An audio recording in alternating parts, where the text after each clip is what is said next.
In this episode of the podcast, we'll be looking at the United Nations Framework Classification for Resources from a geosurvey and a practical resource management perspective, going beyond the project level to the regional and national level. Joining us today is Tom Bide, a Senior Mineral Resource Geologist at the BGS, involved in the UK International Centre of Excellence in Sustainable Resource Management for the Circular Economy and the Geological Survey for Europe project. We're really excited to explore this unique perspective to UNFC's application to quite a sizable part of the Critical Raw Materials Act. Welcome, Tom.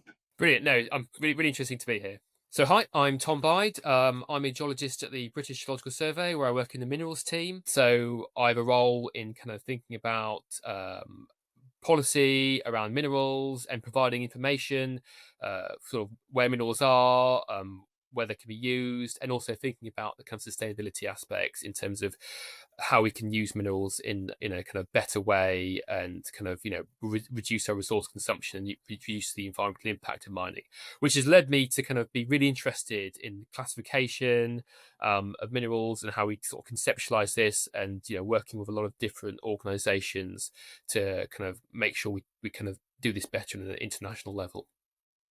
Fantastic. Thank you so much.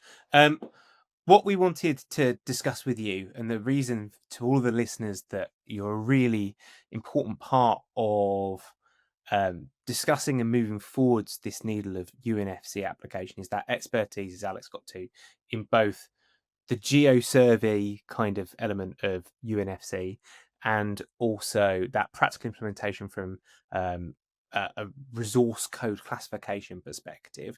I was wondering if maybe you could give us a little bit of background on how UNFC is featured in the CRRMA and where those different mandates come from with respect to projects versus the other applications of UNFC within the CRMA. So, I mean, I think perhaps go back to the CRMA. It's about to think about a little bit of history here, to see where this has really come from.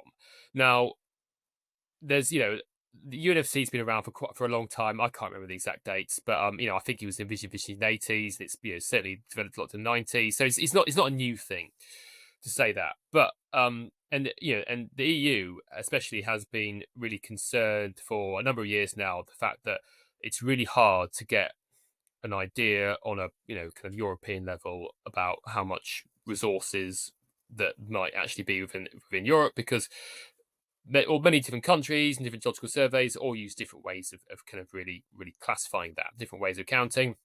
And there's been loads of different projects over the years trying to really unify that and create big databases, because really for long-term planning for minerals, if you're national or regional government, you kind of need to know what you've got and where.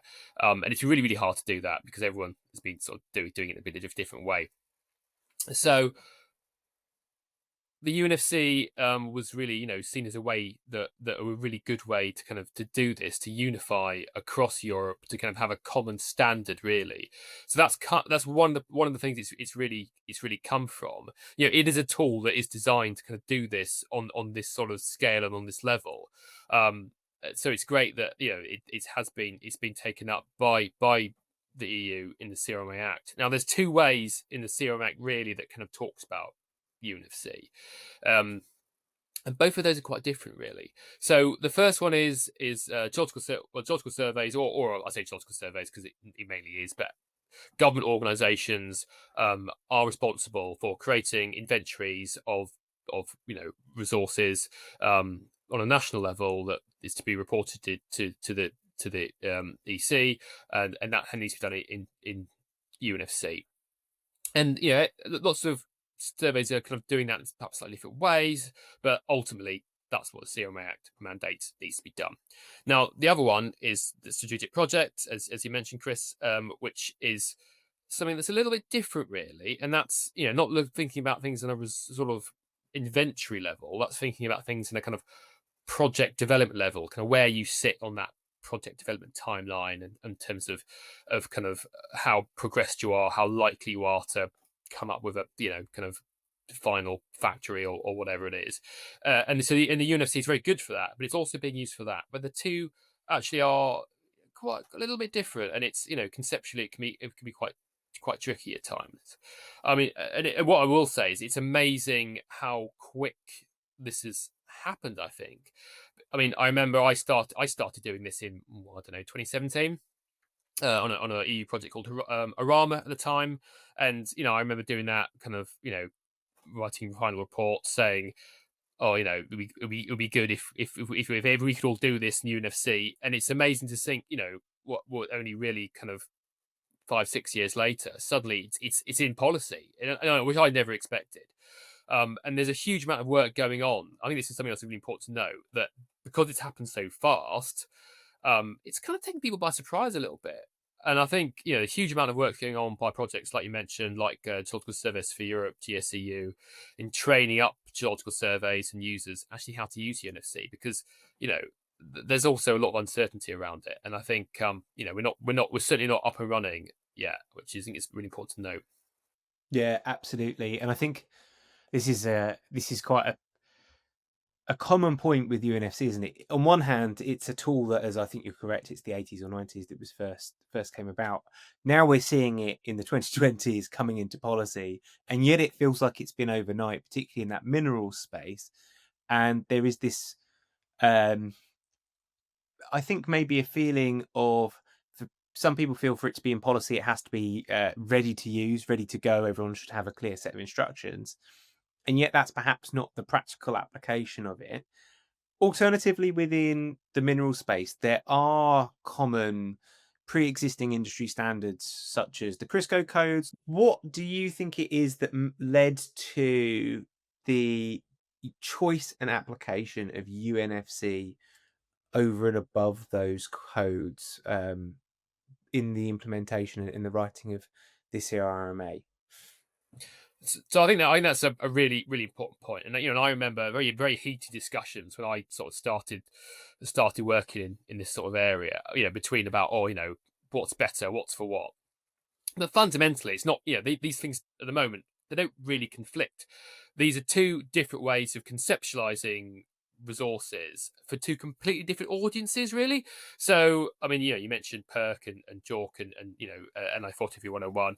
Now, effectively, these are tools which are being developed. These are kind of, and often these are embedded in countries' legal frameworks, and they're to be designed for promoting investor confidence. Because, of course, if you're into mining, if you want to develop a mine, the way the industry really works is people need to invest in those projects, and you need to make sure that investors, people who are financing these things, have a realistic expectation, and you don't get unscrupulous people kind of making stuff up. And these things develop for a reason. You had lots of scandals like the BRIEX one, which people may have heard of, which are lots of fascinating documentaries and kind of books being written about it. But ultimately, off the back of that, you develop these things like the CRIRSCO family of templates, as I will call them, and they were really designed for this promoting of investor confidence, and that's really conceptualizing resources as these economic entities. For sort of short term, max 5 years, what you're going to put your money in, make sure you know what you're talking about. Now, there's which is great, and that's brilliant, works brilliantly well for that. Now, there's also users like myself who work in things like geological surveys, who look on perhaps different timescales. If you're a government and you want to understand, can I have a lithium industry or a copper industry in my country, you're not asking what can I have in 2 or 5 years. What do I have that's good to go now that I can make a lot of money off? You're asking a very different question, really. You're asking, do I have an actual deposit? Kind of, is it physically there? It's a completely different level of confidence that you're really operating in. It's operating these sort of large scale regional sort of metallic mineral models. Now, this is tricky because it means that I, as a survey geologist, I can't really use the industry standard. I can't use PERC for that because it's it just doesn't work, because it says that those sorts of things are too low level of confidence. Whereas UNFC is much more inclusive. You can include a lot more in that. It's designed specifically to kind of do that, as well as the high confidence things as well. So it's a little bit more designed with this sort of thing in mind.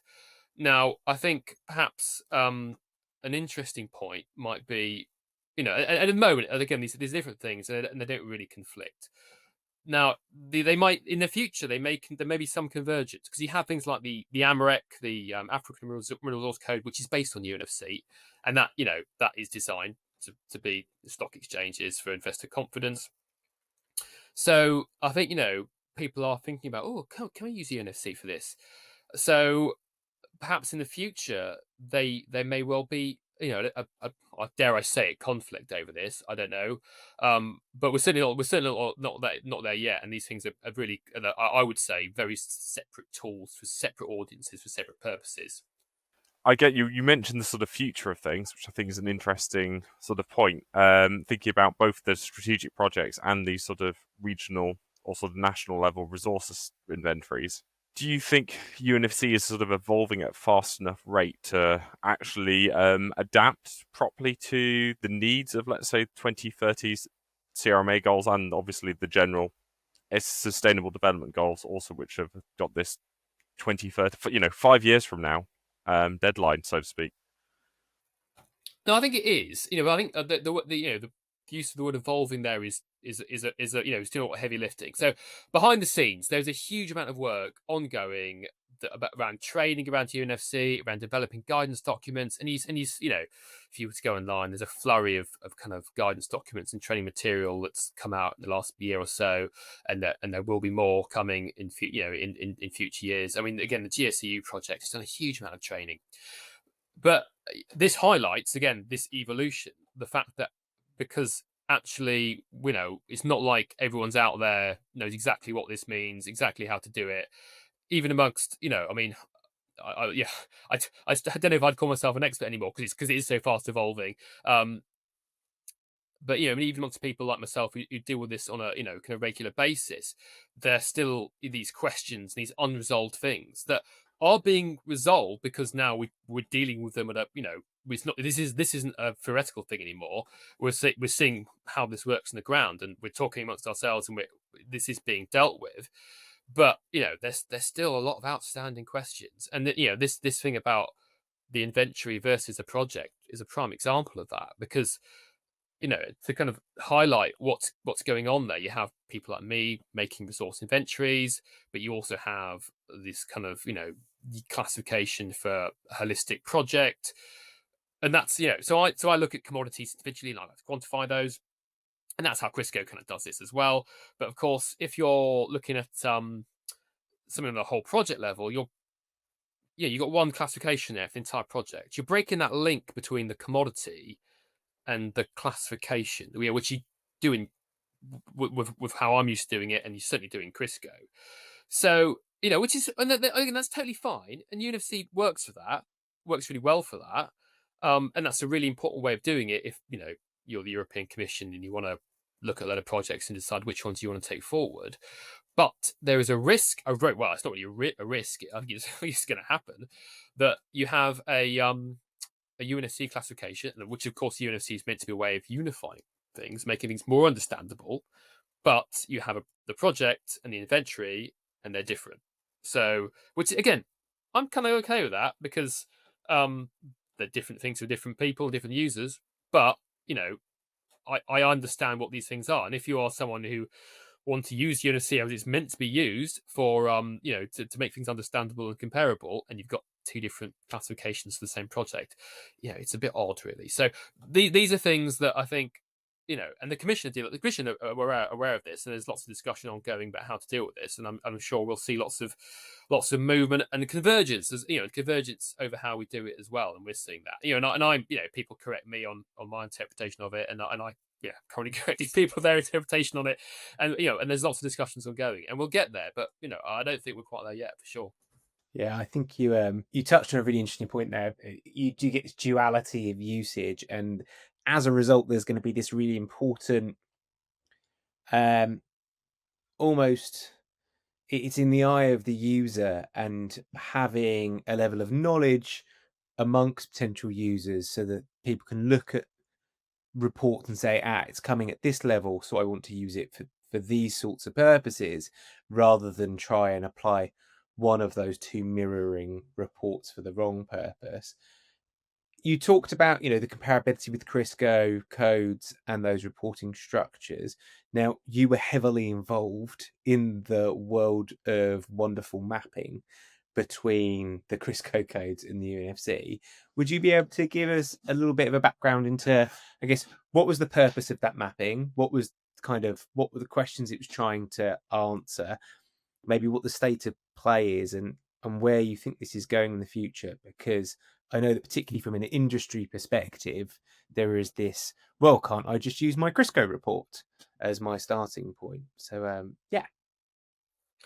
Well, I mean, the one of the reasons that, well, I was asked to help out with this because, they wanted someone from a geological survey background to give that perspective, because that's a really important part of UNFC. And the people, who work on CRIRSCO and JORC and PERC are very, aware of what's going on in this sort of sphere, and really, and they were basically having questions from their members saying, well, we've been asked to do this, we've been asked to classify a project to this thing called UNFC. How, what is this? How do we do it? Which is one issue, and also you have the potential issue as well of unscrupulous organisations chucking out UNFC classifications that may help them, but might not really have a really robust evidence based, and trying to promote their projects using that in a way that's not really perhaps fair or truthful. So I think it was a real effort to really add clarity around the kind of things I've just been talking about how these things complement each other, how they can compare, and if you have your number in JORC, how do you then go about converting that to UNFC? Which is really in Europe a part of the CRMA Act. A lot of the things that we're kind of, well, as industry don't have to do this. It'd be nice if they did do it and make a lot of people's lives easier, but we're having to do some geological surveys are taking it upon themselves to do. This is sort of efforts ongoing to do that. So there needs to be a really clear understanding of how to do it. And it's fascinating when you see the this isn't the first UNFC CRIRSCO bridging document. I think the first one was I forget now, 5 or 10 years ago, possibly even older. This is the second one. I think the first one was maybe kind of 4 or 5 pages, and the guidance document for this is, I forget now, but kind of 50 odd pages, which shows how complicated this is. I won't go into the detail. If you're interested, you can look at the bridging document itself and the guidance that's going to goes with it. But really, these things are out there to try and help people, to try and guide them. I think you you touched on a really interesting point in almost hinting at that kind of not quite one-to-one mapping, people wanting that. Something we've discussed before is an opportunity within UNFC with the incorporation of the e-axis versus the modifying factors conversation within the CRIRSCO codes. Just wondering what your thoughts were in terms of where we stand with that sustainability journey, the opportunities there, but where are we actually at in practicality right now, and what might the future hold?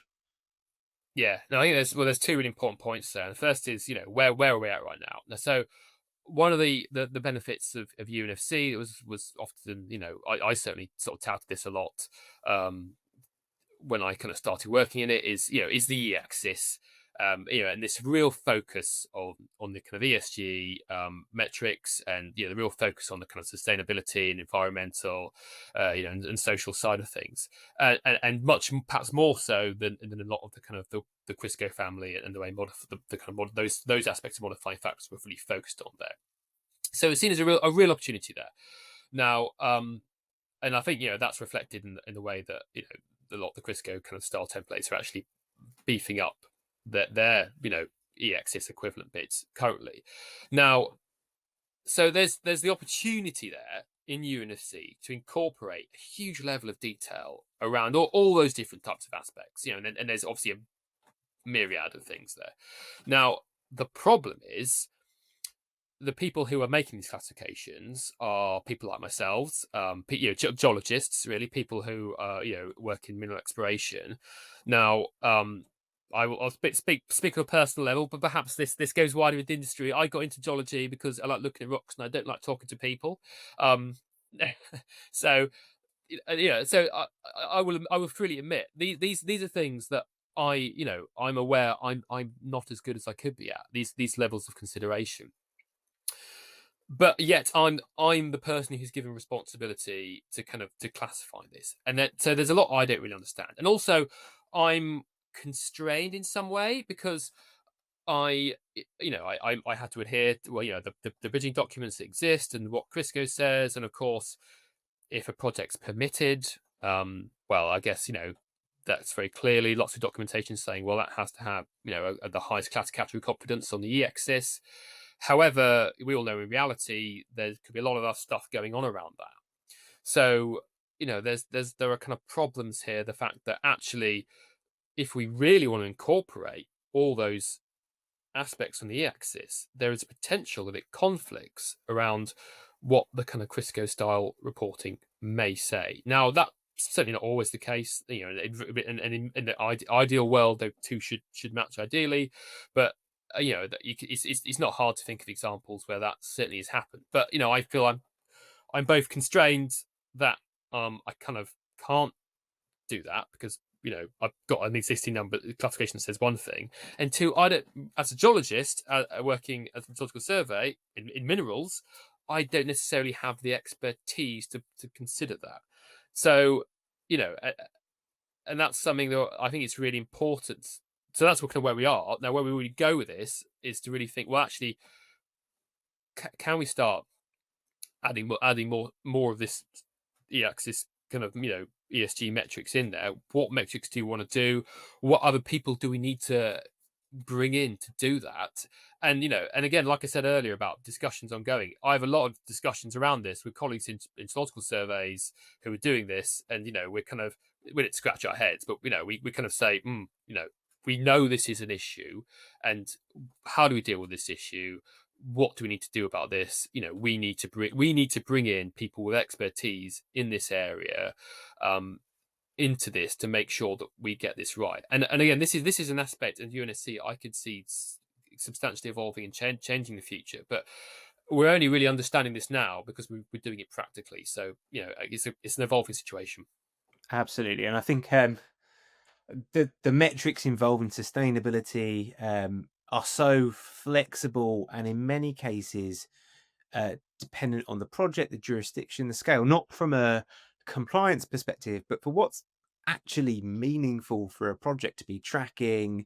We talk a lot in sustainability about transformational metrics and targets, things that you actually can use to understand your progression and journey. That's something that in our work as sustainability consultants we do regularly, and we are going to, there's another podcast episode for those who want to have it flagged, you'll be excited to listen to, with Rose Clark, all explicitly on this in terms of the metrics that could maybe be integrated here to solve that problem. Alex, I know that you had some points particularly on that collaboration piece, which I think are interesting. Yeah. So what I feel is, I think which you've highlighted is sometimes there aren't the sort of like the connections naturally there between the geosurvey and, let's say, an environmental agency or whoever's looking at the sort of sustainability and social aspects of the problem. And this is once again, I guess, turning back to the e-axis.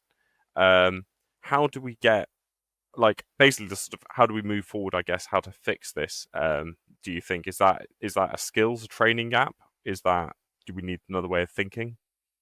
Yeah, I think it's a little bit of both. I mean, I think there's certainly been a lot of discussion around skills and training in the mineral sector with regard to this, and I won't go into that. I'm sure you probably discussed this at length and other things as well. But that's a kind of perhaps a little bit beyond me. But I mean, I think there's certainly but you see that reflected in the kind of way that they sort of CRIRSCO are kind of really beefing up the kind of modifying factors around that, and they're trying to really push this because it's recognised that it's actually, this is the biggest risk to your project. It's not the geological uncertainty. It's actually those the ESG factors. So that's kind of one issue. Do you find, Tom, there's any sort of like within the work of GSEU? Because for anybody who's not familiar with GSEU, it's this EU Horizon project of all of it's all of the EU geosurveys involved in that member state level reporting, and naturally yourself as a BGS member in there, which I guess raises two questions. There's one: is there an element of the findings from GSEU about what more do we need than just leaving it to the geosurveys, or are we feeling comfortable there? And then also, how does the BGS come to be involved in GSEU, given recent political framings? Yeah, so there's two. Yeah, again. So the first one is, so there's GSEU, which is ongoing, which is a really big thing, across lots of European geological surveys. That's just the only, there's lots of collaborative European projects, and again, I think what the fundamental thing is the interdisciplinarity of it all. And there's another project which I'll mention called FutureAM, which is really looking at the kind of anthropogenic side of things. And again, this is really great because it's bringing that interdisciplinary aspect in. People working in recycling, the circular economy, in talking to the people working in the minerals industry. So that's and that's really what we can need, those interdisciplinary conversations. And the UNFC is good here because it allows sort of comparison and understanding of the different things to look at, and that kind of dialogue be forthcoming. So these things are happening, and that's what we need more of, really, that kind of interdisciplinary working. I mean, GSEU has been a great project. The UK has always been involved in these Horizon funded projects, and and regardless of Brexit, we still are. We still pay into that scheme, so we're still eligible. And also I mean, Europe is bigger than the European Commission. We're not in the EU, but we're still a member of Geosurveys, for example. We're still a member of a lot of these European bodies, and I think it's really important to I enjoy working on them because it's important to keep that dialogue open and understand what's going on. Because, of course, we all have the same issues with regard to security of supply of minerals, and we all have very similar issues with regard a lot of these aspects across the mining industry and supply. So it's really important to understand what each other are doing and how we can support each other, and what the kind of economic opportunities are as well. Definitely. I mean, I think you mentioned FutureAM there, and obviously secondary raw materials, and anthropogenic ones, obviously. I feel one of the most interesting aspects of UNFC is its applicability to secondary raw materials, sort of over, let's say, the more traditional CRIRSCO ones and the like. Could you give just some sort of thoughts on the challenges and opportunities regarding UNFC classification of these materials? So and that's a really important, a really important aspect, and that's obviously the whole point of the UNFC is to compare across these different resource types. Now, because if you're a planner, if you're making your national industrial strategy, you're kind of thinking, well, what do I want to do? Do I want to build a mine? Do I want to build a kind of recycling facility? Obviously, that's incredibly simplistic, but fundamentally, that's kind of what people in government might be doing. So we need a way of comparing those, which is where UNFC can be really handy here. But of course, we have this issue that the mining sector have a certain language, a certain way they think about things in mineral exploration, and people working in recycling, and a lot of that is much more academic research focused, especially around the kind of critical raw material recycling. It's a very different language, very different way of thinking about things. So even though UNFC can provide a framework so we can compare, there's actually a load of stuff that needs to happen about sort of how we conceptualize these, how we make sure that when I say I have a resource, someone who runs a lithium battery recycling facility says the same thing. And what I mean by this is when we're talking about anthropogenic resources, let's very simply say mine tailings. That's always a favorite of many people's. Now that's kind of I get mine tailings. Fundamentally a mineral resource. I visualize that as a volume of you have a volume of rock and a fine amount of stuff in that rock, and mine tailings is kind of the same, really. Realistically, there's a lot of stuff going on with tailings dumps that is very different to a primary mineral resource, which I won't go into, but conceptually they're kind of the same.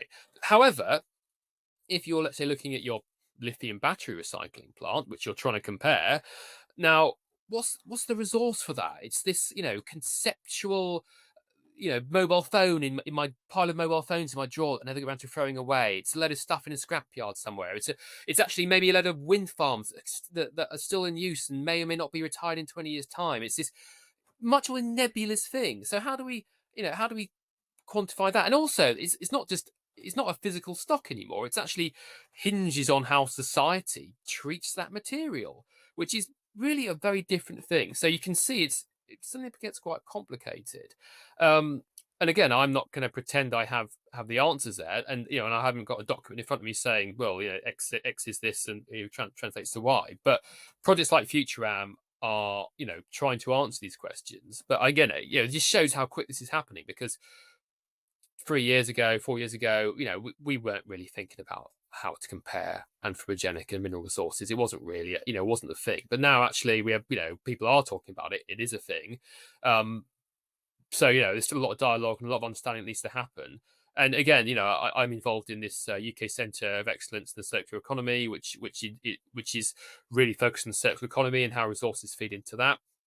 And how that what they call the United Nations Resource Management System, which is kind of the next step along for UNFC, how that fits in that as well. And there's also a similar Centre of Excellence in Europe, so great connections there, and that's ongoing, and other ones around the world looking at this. So this is big growth area. I think it's the questions that aren't going away, but we don't. Answers will be forthcoming, but it requires a lot of research, a lot of interdisciplinary research, and a lot of dialogue between people who, in the past, haven't really spoken to each other.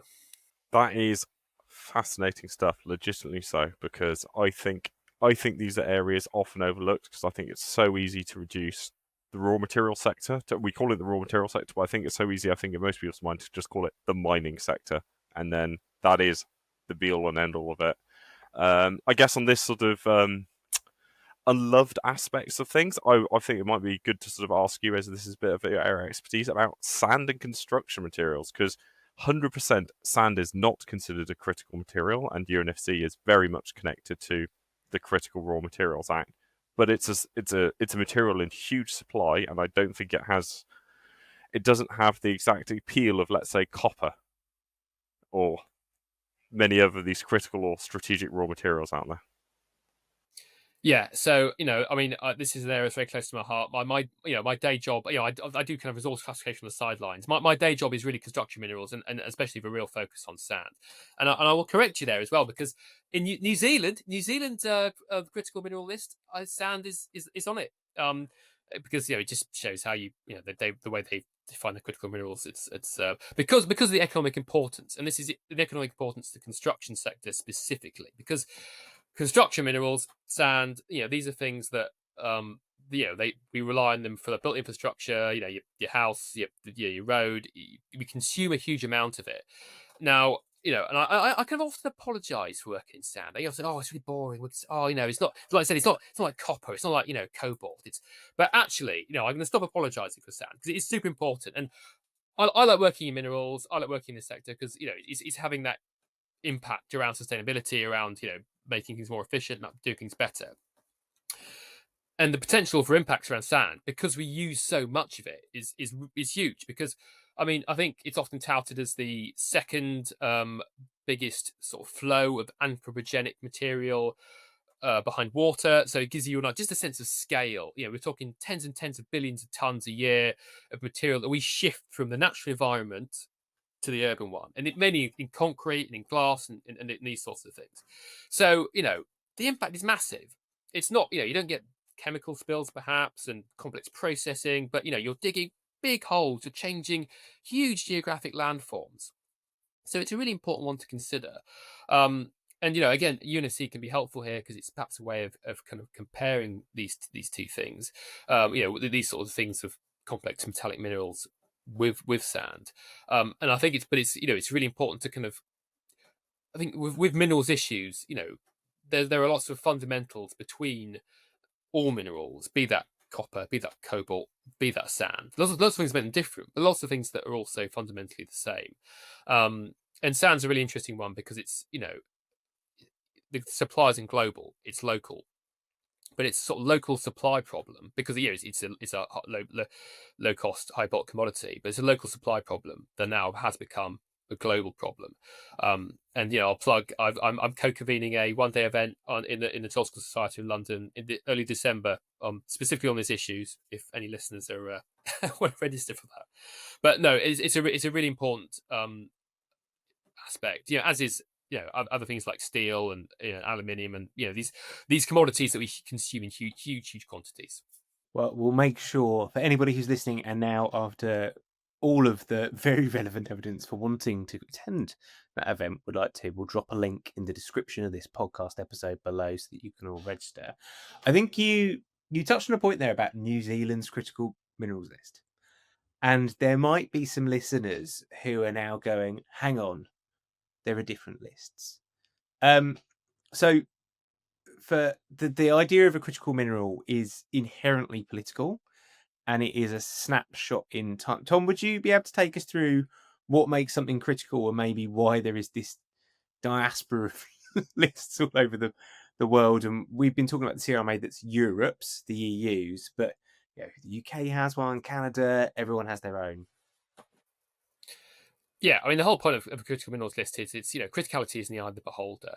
It's it's what's important to you, and what's important to the person who's making that list. And different countries have different. If you look at Australia, for example, they focus on what to them minerals are something that's really fundamental to economic growth because they're a massive mining country.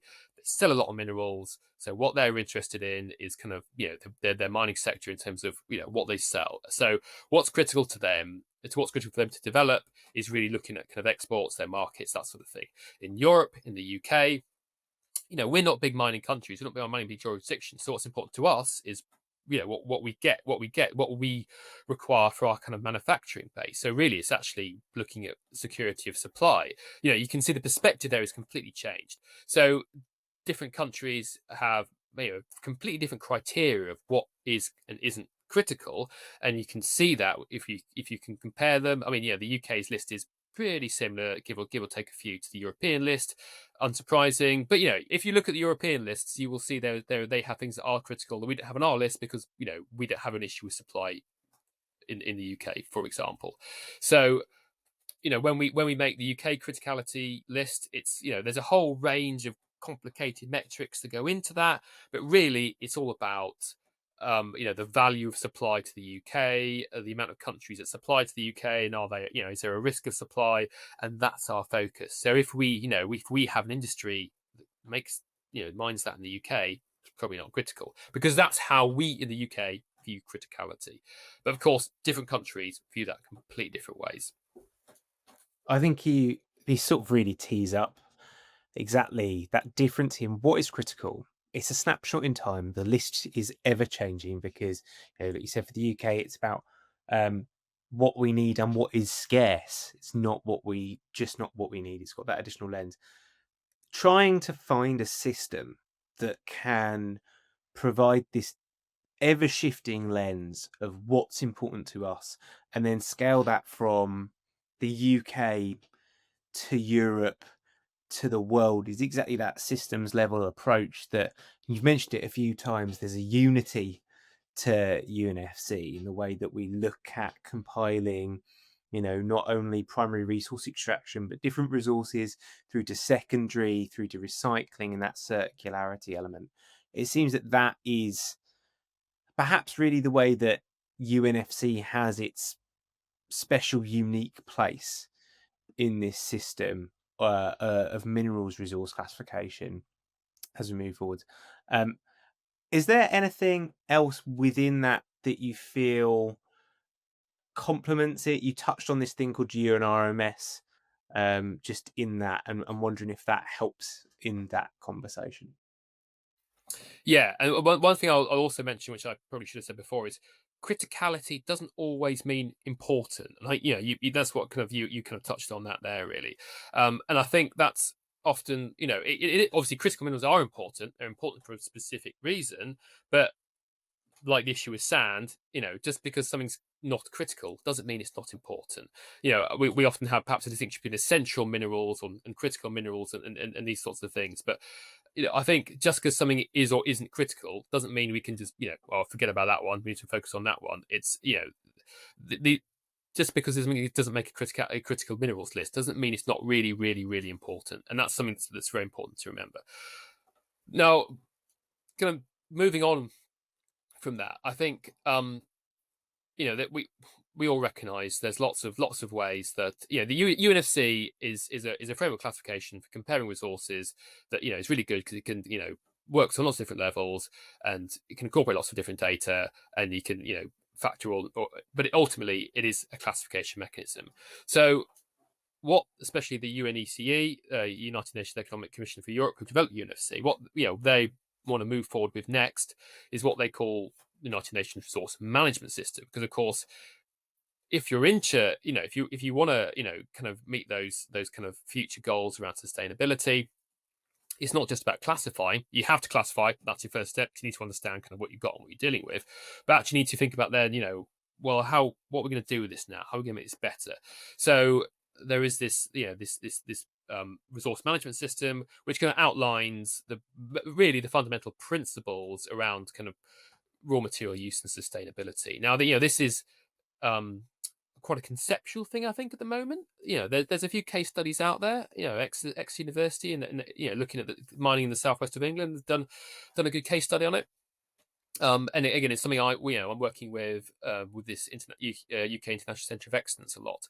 But really, it's taking in a whole range of principles. I think there's kind of like, I think, sort of 12 major principles with over 100 different kind of levels if that. So it covers a whole range of things about really what do we need to think about if we want to manage these better in the future. And that could be circular economies is one of them. Health and safety is another one. I don't deal with health and safety. I do the circular economy aspects. But this is very broad. It's very broad focused, and that's really a thinking about, well, once we classify this, what steps, how do we then understand that in that systems approach you mentioned, what steps do we need to take to make these supply chains, I think, better, but kind of more suitable to meet the kind of policy objectives and goals that, whether that be decarbonisation or whether that be economic growth that, that we want to do really. And that's where the kind of UNRMS comes in. But again, we talk about evolution of the UNFC, and the UNRMS is really just starting. But I think it's a really important step to kind of think to I always think about it in a nutshell. This is sort of arm wavy, perhaps meaningless statements, but to think about minerals as global, kind of global public goods rather than economic kind of entities, perhaps is a way of thinking about it. And I find the UNRMS a handy way of conceptualizing this. No, I think that is very true, and it's fantastic. We are discussing the URMS on another episode of the podcast with Eva Marquis.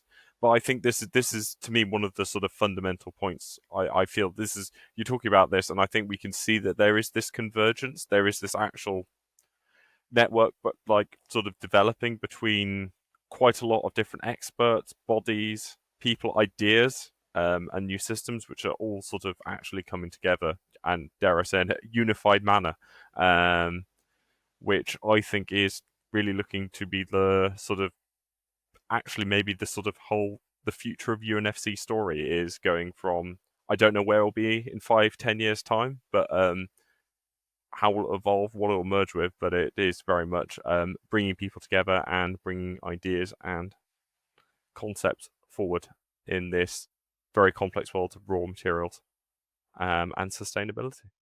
It's been brilliant. Thank you so much for coming on. We really appreciate it, and looking forward to seeing all of the work that comes out of the project you're involved in. Cheers, Tom. Thanks for joining us on this episode of the UNFC podcast, exploring the Geological Survey's perspective of UNFC and the CRIRSCO codes, providing insight as to the two different perspectives and questions and context lenses through which they can help us look at geological resources and reserves as different frameworks. Next episode, we'll be looking at the sustainability lens and complementary systems of UNRMS with Eva Marquis. The views, thoughts, and opinions expressed by guests or contributors on this podcast are solely their own and do not necessarily reflect those of the host, Satala, and Critical Productions. Any statements made should not be interpreted as endorsements or official positions. Listener discretion is advised.